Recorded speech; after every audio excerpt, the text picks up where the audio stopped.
Écoutez, merci d'être là. Je suis désolée, je ne vais pas pouvoir rester très longtemps parce que voilà, je n'ai pas la rester debout, mais je voulais vraiment être là avec effectivement Richard Pouy, mon premier adjoint. Il y a d'autres aussi, Laurent Touzé, Sandrine Tchernoz étaient là.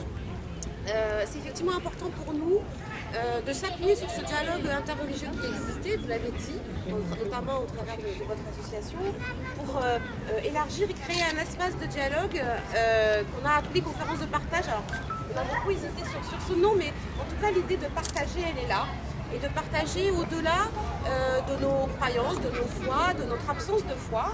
Et notamment dans cette conférence, on réunit ceux qui militent aussi pour le respect de la laïcité, le respect de cet espace qui nous protège tous dans nos convictions respectives et qui défend cette liberté de conscience qui fait que nous pouvons vivre ensemble. Voilà. Et donc l'idée c'est de respecter ce dialogue interreligieux qui existait, mais de créer un espace nouveau, élargi peut-être un peu à tous ceux qui tiennent absolument à ce que nous puissions continuer à vivre ensemble, quel que soit quoi nous croyons, même si nous ne croyons pas. Voilà. Et nous avons la chance dans cet arrondissement effectivement d'avoir une église catholique historiquement présente et bien présente. Mais aussi deux synagogues avec des communautés actives, même si voilà, elles ne sont pas toutes les deux actives dans ce dialogue interreligieux. Il y en a une qui l'est plus que l'autre. Le rabbin Lelouch avait l'habitude de venir et d'autres membres de sa communauté, je pense à Daniel Ferrat et à Sylvain Zekouda, qui sont des membres actifs de cette communauté et qui sont très moteurs dans la conférence de partage, avec parfois des casquettes différentes aussi. On s'aperçoit que ceux qui sont connus pour pratiquer dans une communauté religieuse peuvent aussi avoir par ailleurs des casquettes de militants de la laïcité, voilà, ou d'autres types de casquettes.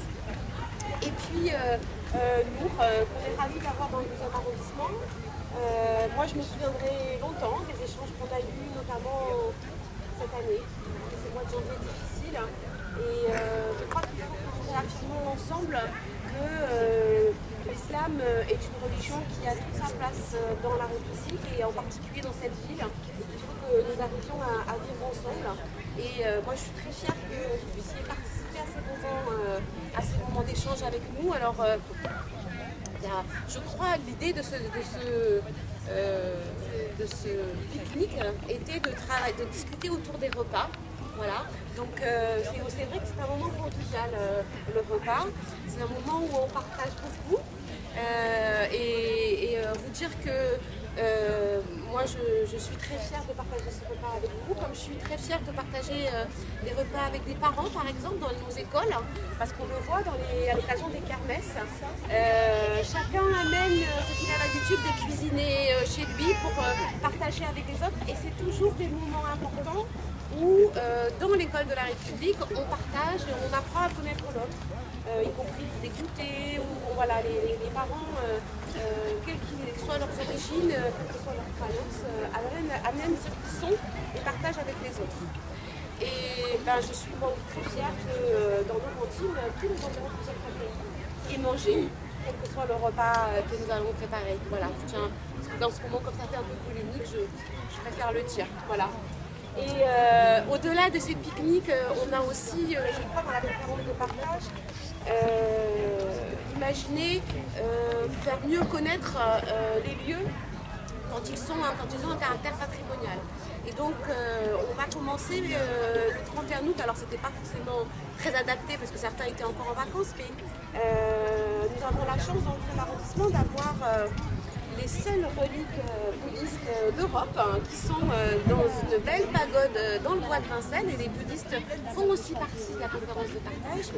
Et donc la ville de Paris a beaucoup investi dans la rénovation de cette pagode, et je vous invite à aller la visiter parce qu'elle est très très belle, et à l'intérieur il y a un magnifique Bouddha d'une quinzaine de mètres de hauteur, et c'est un lieu de prière de beaucoup de bouddhistes en France et même en Europe qui viennent dans ce lieu. Donc je vous invite à y aller et à découvrir les autres bâtiments patrimoniaux qui appartiennent pour beaucoup à la ville d'ailleurs.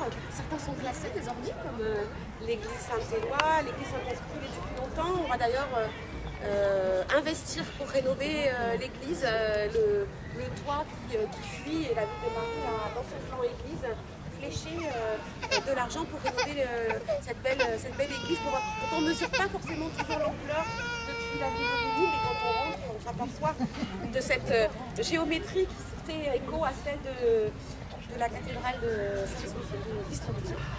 Voilà, donc vous dire que nous sommes très à l'aise, nous élus de la République, défenseurs de la laïcité, à discuter avec les uns et les autres, à permettre que ces moments de dialogue puissent avoir lieu. Et voilà, très fière d'être à vos côtés aujourd'hui, même si je suis sur un pied. Voilà.